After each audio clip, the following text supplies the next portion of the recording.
Hi, Gerhard Bloom here, once again looking at the tyranny and the delusions of the social justice movement. So today I would like to look at the question of nationalism, in light of Canada Day and American Independence Day. Well, nationalism, people now say the word as though they have a little bit of poo in their mouth, right? Nationalism is a dirty word for leftists and liberals alike, and generally, I make a reasonably clear distinction between leftists and liberals, although more and more liberals have gone completely to the left. But at any rate, for leftists and liberals, nationalism is a dirty word. And you could substitute patriotism for nationalism, right? Patriotism. There's a long tradition in liberal philosophy, right? They have a particular conception of the nation state. And, I don't want to get down too far in the weeds, but it's important to recognize why this aversion to nationalism or patriotism on the part of liberals. Their grounding orienting philosophy, as far as the rise of the nation state, is a contract theory of state. So they start off with this mythic notion that, in the state of nature, in the absence of government, we're free, independent, autonomous agents, right? And then we contract together to agree to live under a common set of rules and laws, right? Liberal rights, liberal values. You have freedom and autonomy that you would have had in the state of nature, and now we agree to live under government, right? The nation. So, it's also known as atomistic epistemology, right? Epistemic atomism, right? The truth is the discrete individual, and in this case, the individual. The discrete atom is the social individual, right? In the state of nature, radically free and independent, and we agree to live under the rule of law by government, right? And, a large collection of this is how you magically produce a nation. Nobody, including liberals, actually believes in this foundational myth, right? But it's supposed to be a shorthand way of explaining how we live under government and how government becomes legitimate, right? But consider this: for millennia, for hundreds of thousands of years, right, human beings have been a pair-bonded species, right? We form lasting relationships, male to female, to create offspring, to reproduce, and to keep little juniors safe, right? Families, right? Family is the basic institution. And we are alone amongst the primates that have this pair-bonded relationship and the nuclear family. And nuclear families are not isolated, autonomous units. No. Nature was far too dangerous and threatening for a singular family to survive, right? No.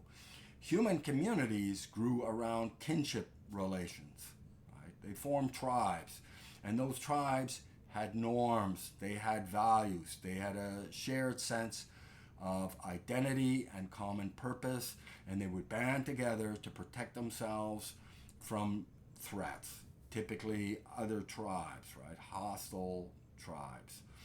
And then later, these tribes grew into much larger coalitions and eventually ended up with something in the neighborhood of a kingdom, right?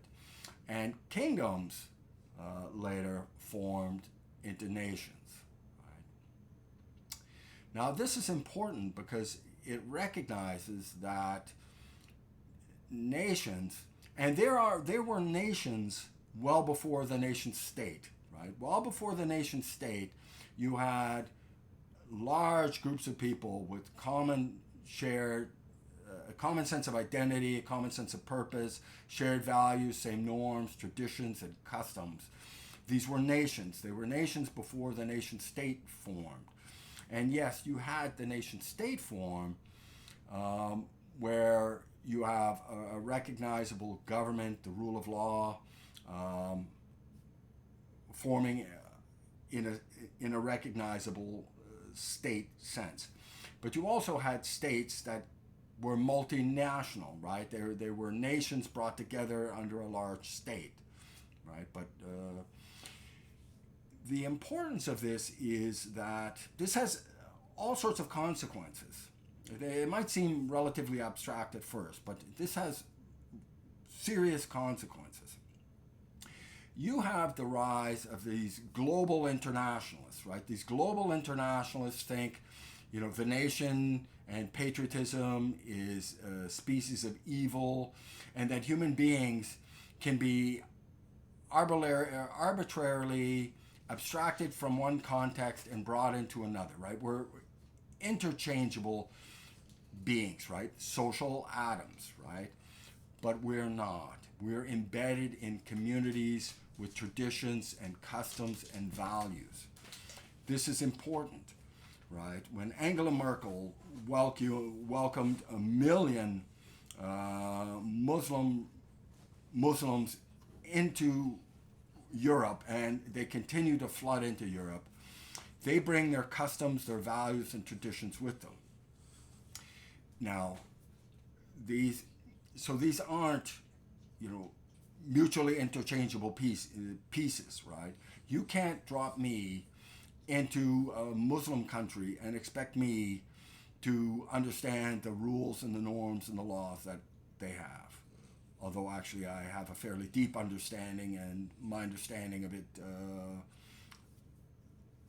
leads nowhere good, right? I would not be a good citizen in one of these particular countries.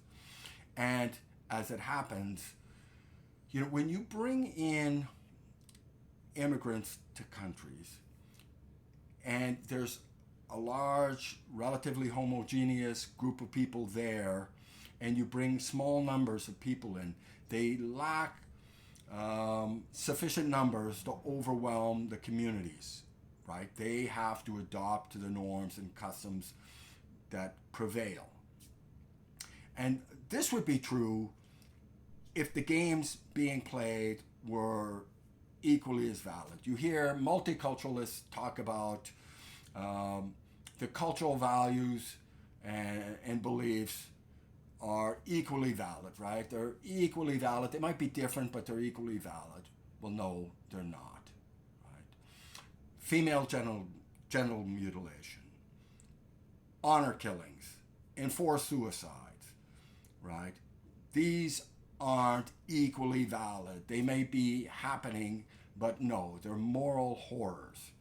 And we see this being played out in Western Europe today, right? There are huge numbers of Muslims, recent Muslim immigrants, and they are not adopting the values and norms and customs and traditions of the countries that they have immigrated to. In fact, quite the opposite is occurring, right? They live in these cultural enclaves, isolated cultural enclaves, and they're enforcing their traditions, customs, and values. These multiculturalists have long had a very thin conception of identity, right? They think, styles of dress, cuisine, how interesting and how colorful, isn't it all wonderful? Well, anybody who has the least bit of understanding of cultures understands that cultures are thick. There's very deep values and commitments, and they're not mutually compatible. I don't care if you prefer hummus to potatoes. I actually prefer hummus over potatoes. And I prefer rice over potatoes. But female genital mutilation, no. cutting somebody's head off with a rusty butter knife because they offended the prophet? No, no. This is a problem. And here's another issue that liberals, fail to recognize the importance of, and that's borders, right? There's reasons why we have borders. This binds the nation, right? A recognizable border that's worth defending. And liberals want the free flow of individual, because in their view, we're all interchangeable. And when people from countries across the globe, they come to the United States or Western Europe, and they will realize, well, these liberal values that they hold will be universally shared, right? They, with their foundational philosophy, this contract theory of the state, they think these liberal values can be discerned through the force of reason, right? Enlightenment reason will lead you step by step to the conclusion that liberal democratic values are the values that you should adopt, and that anyone with a rational mind would accept them upon reflection. Well, it turns out this does not happen. And Hitler wasn't led down the path by rational reflection to adopt liberal values.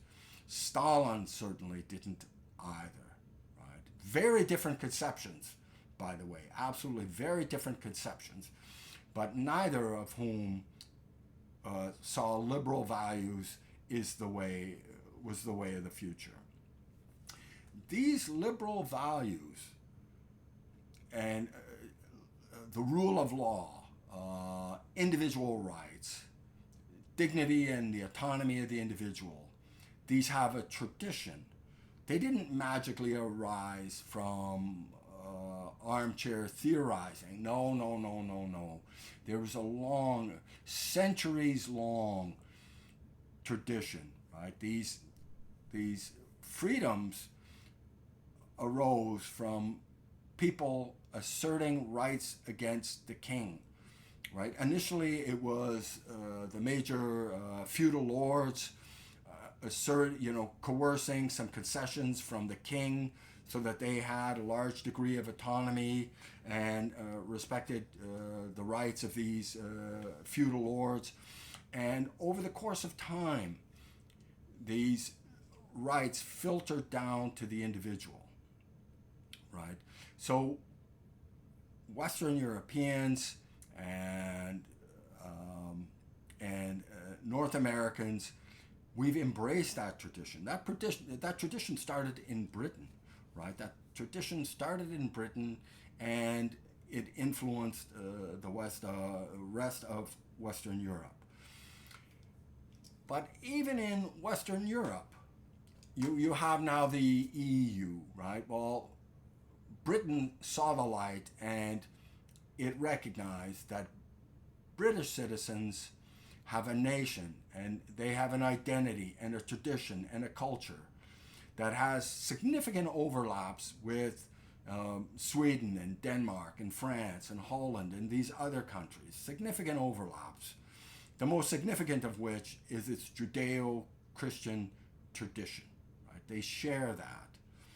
And but the EU is one of these abstract institutions that absolutely nobody feels any allegiance to. There's patriotism with respect to the EU is a non-starter, right? People are bounded to community and to history and their identities.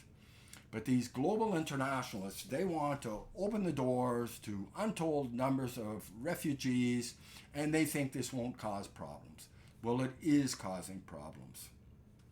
And what people will fight to defend in terms of their families, their communities, and their countries, they share no allegiance to these abstract global internationalist communities. They just don't. And the erosion of patriotism in the West as I mentioned in my previous podcast, it's a very serious problem, and there is this leftist ideology that is eating away at the foundations of Western civilization. And what we need to harken back to are our traditions and our history, our culture, and our values. These are being attacked willfully. I hope you'll check out my book, Deconstructing Social Justice. It's available on Amazon. It's not important because I wrote it. I wrote it because the issues are important. Thank you so much for your time. Bye-bye.